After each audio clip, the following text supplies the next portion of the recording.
go out and prove myself that I could play in the NBA.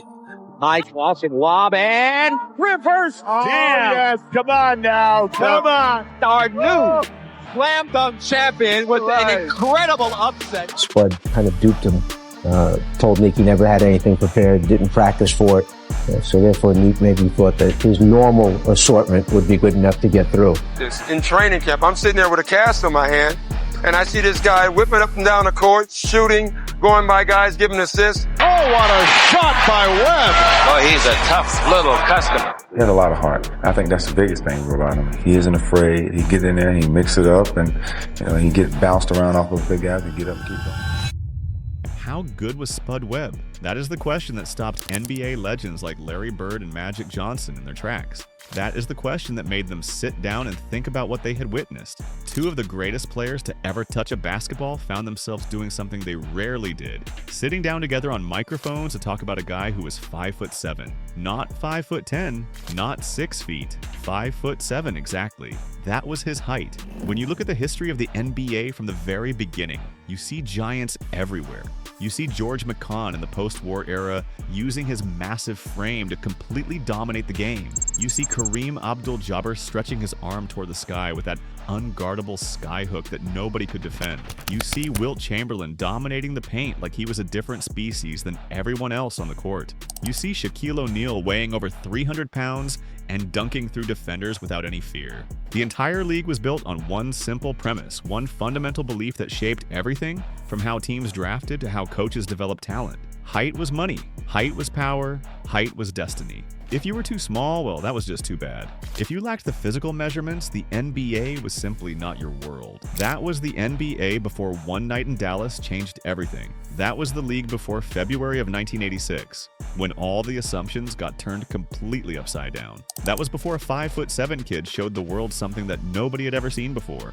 But here is where the story flips, in a way that nobody expected. This is not a video about limitations or about overcoming the odds through inspiration alone. This is about the one moment when a player so undersized, so wrong for the league by every single measurement, did something that made all those giants stop and stare. He did something so impossible that he forced the legends who played the game at its highest level to completely rethink what was possible. Not just what was possible for him, but what was possible for anyone. He made them believe that maybe, just maybe, the game was not measured in inches at all. Maybe it was measured in something else entirely.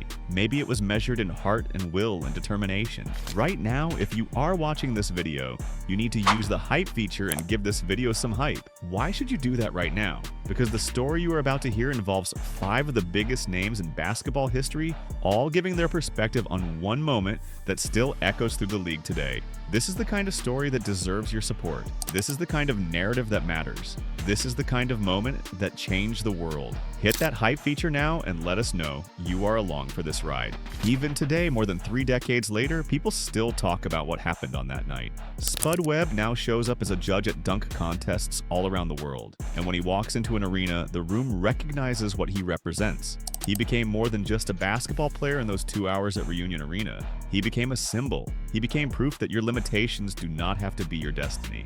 His presence at dunk contests reminds everyone of the benchmark. Every new generation of dunkers knows that name. Every young athlete who thinks they are too small now knows they can point to Spud Webb and say, he did it. He was even smaller, and he did it. His presence in the basketball world is a living testament to what one moment can mean. The negative reality came first. The NBA is a league for giants.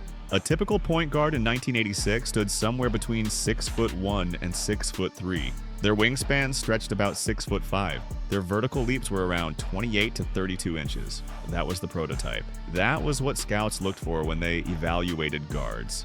Spud Webb was 5'7". His wingspan was only 5'11". But here's the part that broke every model and every projection ever made.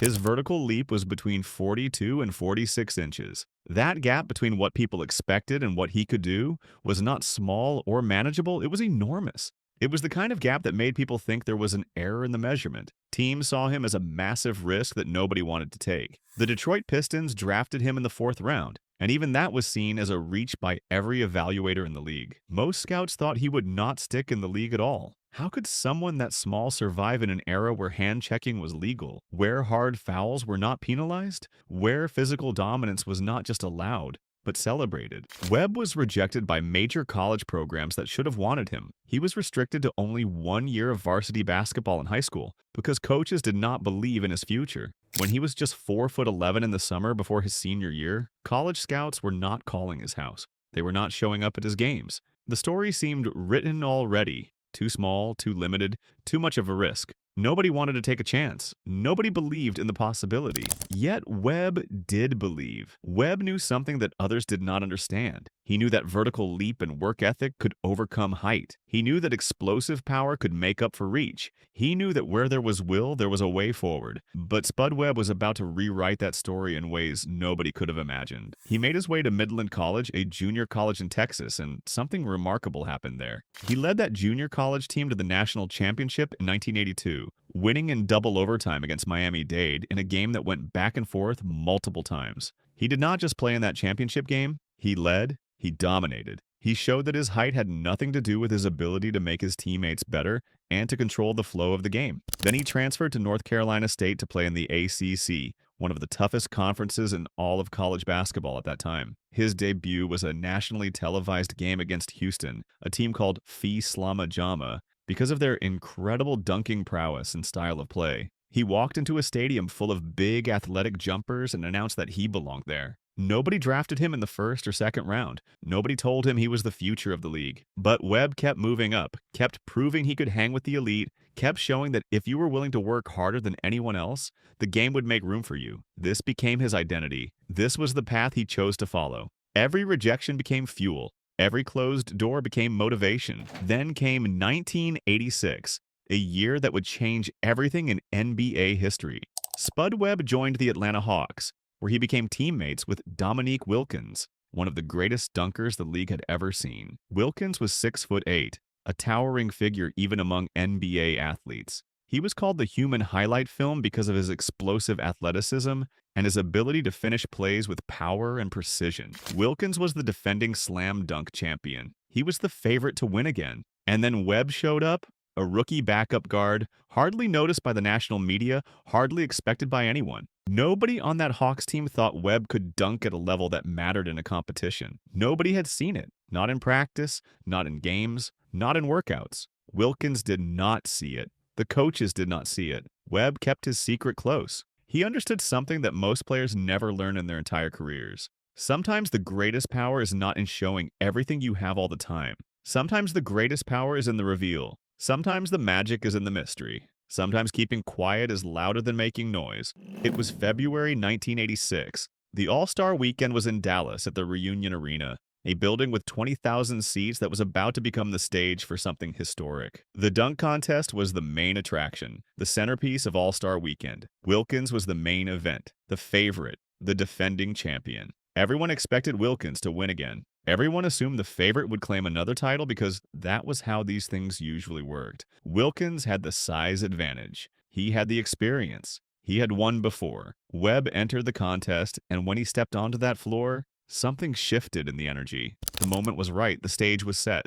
The crowd was ready to see highlights, not history. They did not know they were about to witness something that would still be talked about 40 years later. The crowd did not know they were about to see a moment that would reshape how the game looked at smaller players forever. They did not know that this night would change the conversation about what was possible in professional basketball. They just came to be entertained. Instead, they got history. This brings us to the perspectives of 5 legends who all saw it differently. All of them understood what they were looking at. All of them recognized that something fundamental had changed in that moment. All of them knew they were witnessing history. Let me start with the one who might surprise you the most, the gatekeeper of excellence, the man who respected hard work above all else. Number 1 is Larry Bird. Larry Bird was not a man who got impressed by flash and spectacle. He was not the type to celebrate dunking for dunking's sake alone. Bird was famous for his trash talk because he used words to expose weakness in opponents. He looked for soft players, for guys who did not have the mental toughness to survive in his world. Bird was a winner first,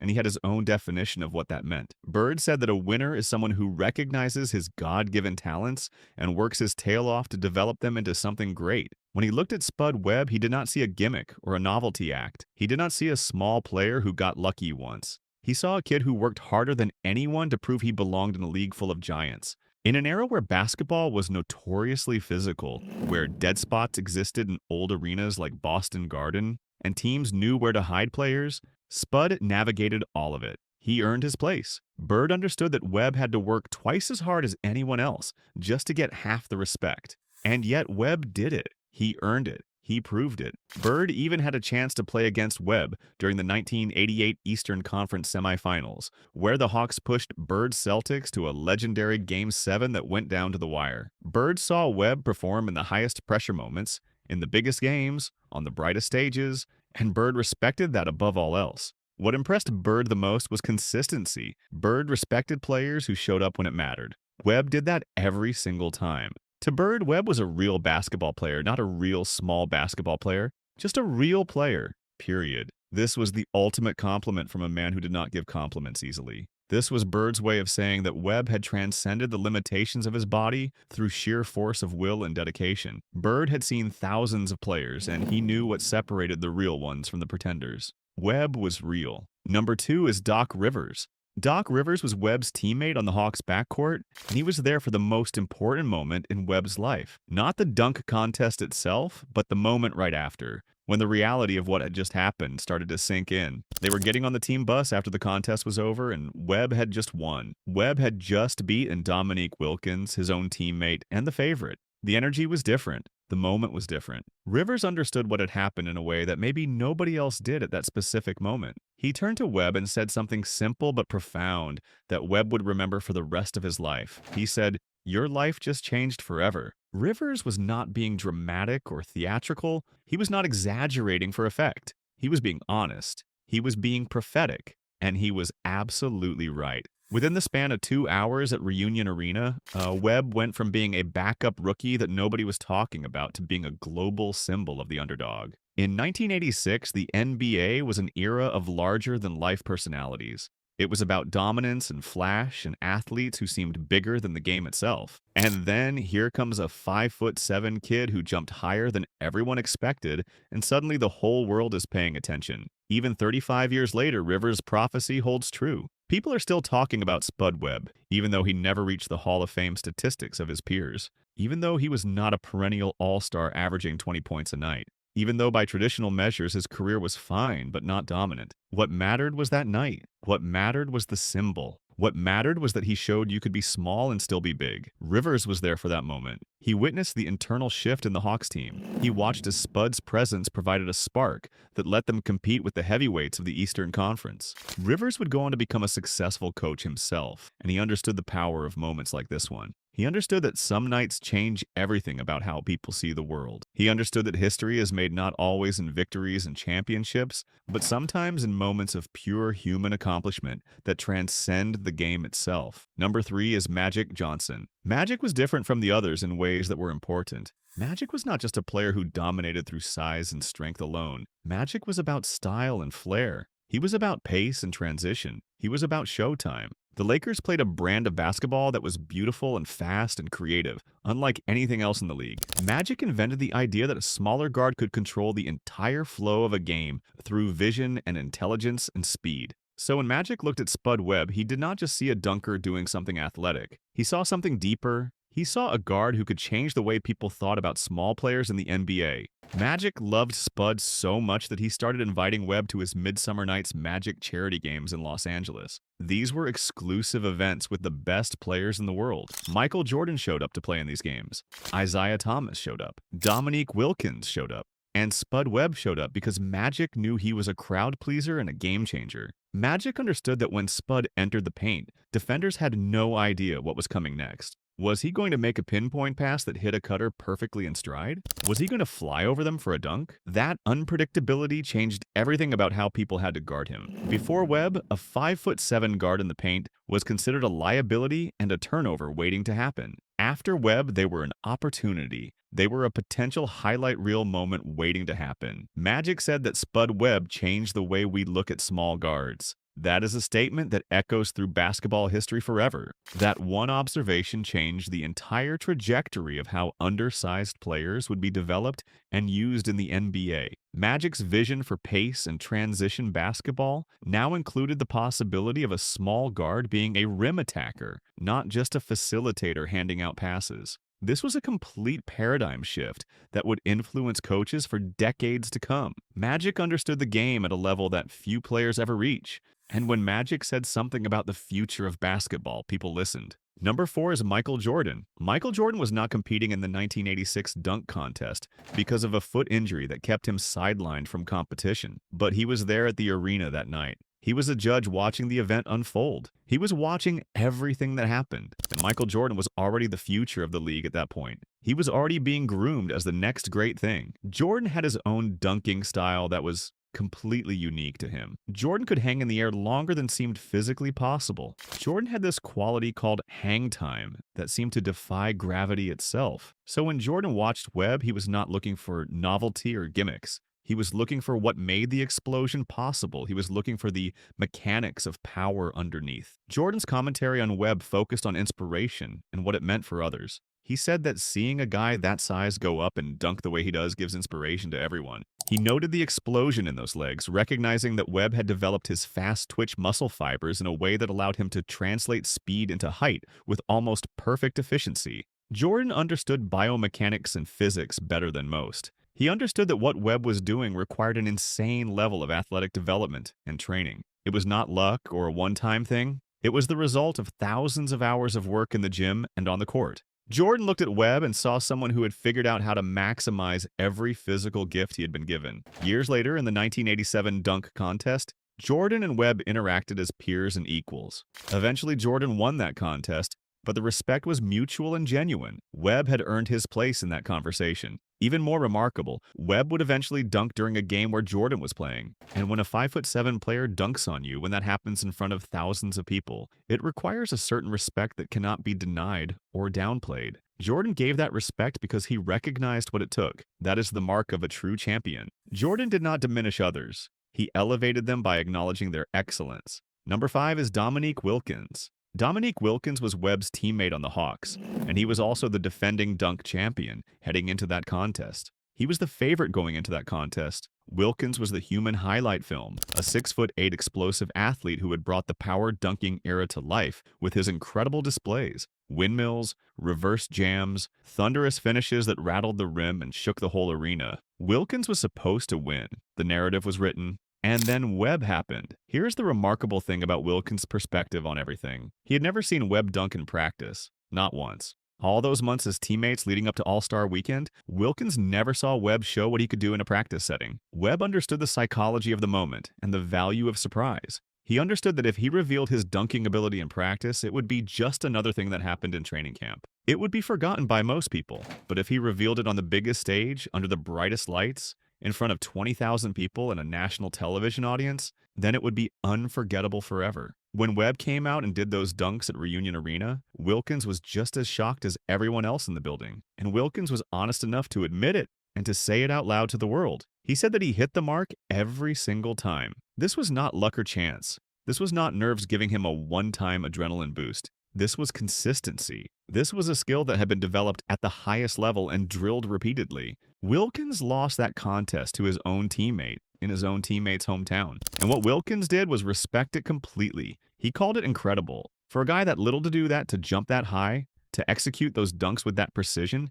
it was incredible. That respect from Wilkins meant everything because Wilkins was not a man who gave credit easily. Wilkins was competitive and proud, but he recognized excellence when he saw it. That made his respect for Webb even more meaningful. These 5 legends all saw the same event, but understood it through different lenses and perspectives.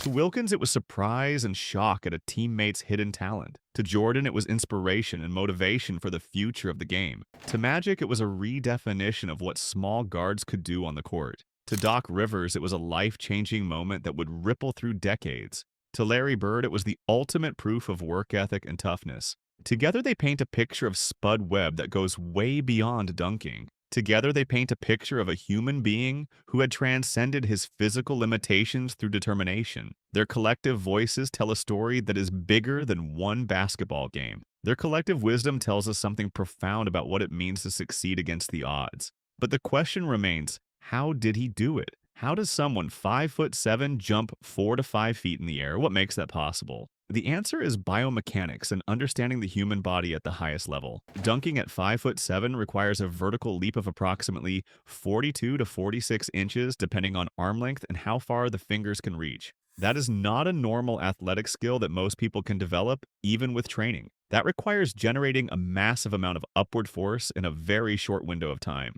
Webb's body was built like a spring or a coiled snake ready to strike. When he crouched down, he was loading energy into his muscles. When he exploded upward, all of that energy released at once with no waste. He did not have a long dip before his jump. He did not need much preparation. He was quick. He was efficient. His lower body turned into upward force faster than almost any player in the league. This is what rate of force development means in sports science terms. Webb could generate more force faster than bigger players because his body was optimized for it. He had trained his nervous system to recruit muscle fibers at lightning speed. He had built explosive power that defied his size. One of the dunks Webb performed was a 360 rotation dunk. He took off, spun in the air while going upward, and finished on the other side of his body. This sounds simple when you hear it described in words, but imagine being 5'7" trying to execute that maneuver. As a smaller player, you have less time in the air to work with. You have to travel a greater relative distance to reach the rim because your starting point is lower, so you are spinning faster, covering more ground in less time, and you still have to be under control. You still have to land the dunk cleanly. That is technical difficulty that most players would find impossible to execute. Another iconic dunk was the backboard self-pass. Webb threw the ball off the backboard, let it bounce back toward him, and caught it in midair before slamming it through the rim. This requires elite hand-eye coordination that most people do not possess. This requires timing your jump perfectly with the bounce of the ball coming back. This requires spatial awareness and trust in your athleticism and your sense of where things are in space around you. Not every player can do this consistently, but Webb could. He had practiced this maneuver until it became a highlight moment. The cultural impact of what Webb did cannot be overstated in any way. This was not just a sports moment or a basketball highlight. This was a David versus Goliath story enacted in real time. Webb himself has said that he still has 100,000 people in Dallas tell him they were at that arena that night. But the arena only held 20,000 people. This tells you how mythic the moment had become. People wanted to be part of the story so badly that the story grew beyond the actual attendance.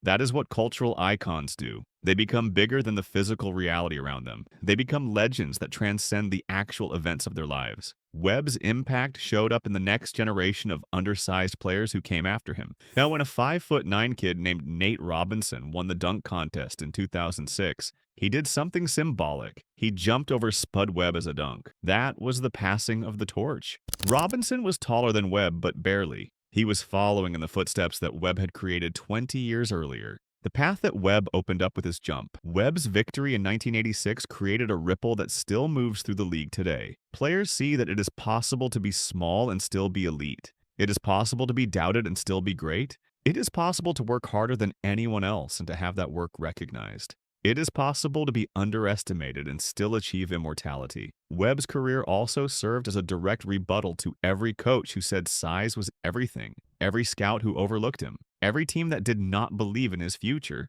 every person who assumed that a 5'7" guard could not survive in the NBA. His existence proved them wrong. His presence proved them wrong. His success proved them wrong. The game shifted after Webb. The way teams looked at smaller players shifted significantly. The way small players saw themselves shifted. They no longer had to accept a limited role as just playmakers. They could dream bigger. They could work toward more. They could aspire to be dunkers and athletes and stars. The scouts who watch basketball today use a completely different lens when evaluating undersized guards. They ask themselves, what about their athleticism? What about their vertical jump? What about their speed and explosiveness? They ask these questions because Spud Webb forced them to. He changed the evaluation process. He changed the conversation in NBA front offices. He changed what scouts looked for. This is why the legends still talk about him decades later. This is why Larry Bird gave him respect as a real player. This is why Magic Johnson invited him to exclusive events. This is why Michael Jordan acknowledged him as inspiration to others.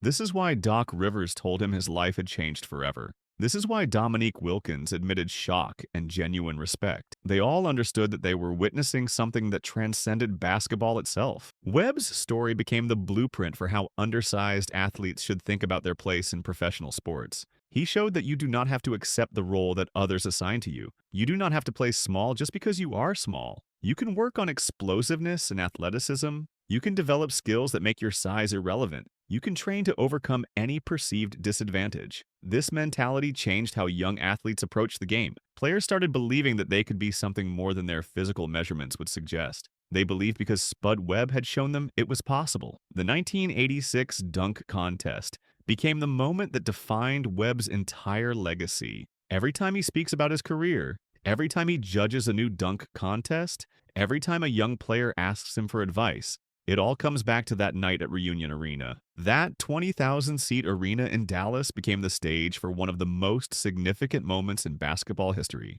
The place where the old paradigm about size and athleticism crashed into something new and unexpected. The place where a 5'7" kid showed that your limitations are not your destiny. The question at the start was simple but profound. How good was Spud Webb? The answer is complex and multifaceted. He was not Michael Jordan or Magic Johnson or Larry Bird. He did not have a Hall of Fame career by the numbers. He did not win championships or lead his team to the finals. He did not change the game through longevity and dominance. But he changed the game through one moment. He changed the game through one night. He forced the greatest athletes on the planet to reconsider their assumptions about what was possible. He proved that the most important muscle in the game might not be the ones you use to jump high. It might be the heart. It might be the will. It might be the refusal to accept what people tell you is impossible. Spud Webb took his God-given talents and worked his tail off to develop them into something special. To use Larry Bird's words, he proved he belonged in an arena where every door had been closed to him. He showed that you could be the shortest and still be the largest figure in the room. He demonstrated that inspiration does not come from being just like everyone else. It comes from being brave enough to be completely different. It comes from being willing to do what others would not do. The legends said it all when they reflected on what happened that night. Wilkins was shocked and impressed by his teammate. Jordan was inspired and thoughtful about what it meant. Magic saw the future of small guards playing an aggressive style. Rivers knew life was changing in an instant. Bird saw a winner who had earned his place. Together, they told the story of a moment that changed basketball forever. That moment belonged to a 5'7" kid from Dallas who jumped higher than anyone thought was possible and proved that limits are just starting points. That moment echoed through generations of players. That moment inspired people who thought they did not belong. That moment showed that your height does not determine your destiny. Your work ethic does. Your will does. Your heart does. Your commitment to excellence does. Your refusal to accept limitations does. That is what made Spud Webb special. That is what made the legends respect him. That is what made his dunk contest victory matter so much more than just a trophy or a title. It mattered because it changed how people thought about possibility. It mattered because it gave hope to anyone who had ever been told they were too small, too slow, too limited. It mattered because it proved that determination could overcome disadvantage. It mattered because a 5'7" kid from Dallas showed the world that your limitations are not your destiny. Your hard work is, your heart is, your unwavering belief in yourself is. That is the legacy of Spud Webb. That is why legends still talk about him today. That is why people still care about that moment from 1986. That is why it matters even today. That is why it will always matter. Because somewhere right now, a young player who feels too small is watching a video of Spud Webb dunking, and they are believing that maybe they can do it too. Maybe they can work hard enough. Maybe they can jump high enough. Maybe they can prove they belong. That is the enduring power of his legacy. And when that young player walks onto a basketball court and attempts something that everyone said was impossible, they will be standing on the shoulders of Spud Webb. They will be carrying forward the message that he sent with every dunk. They will be proving what he proved decades ago. That limits are just starting points for those brave enough to challenge them. That is how a single moment changes the world.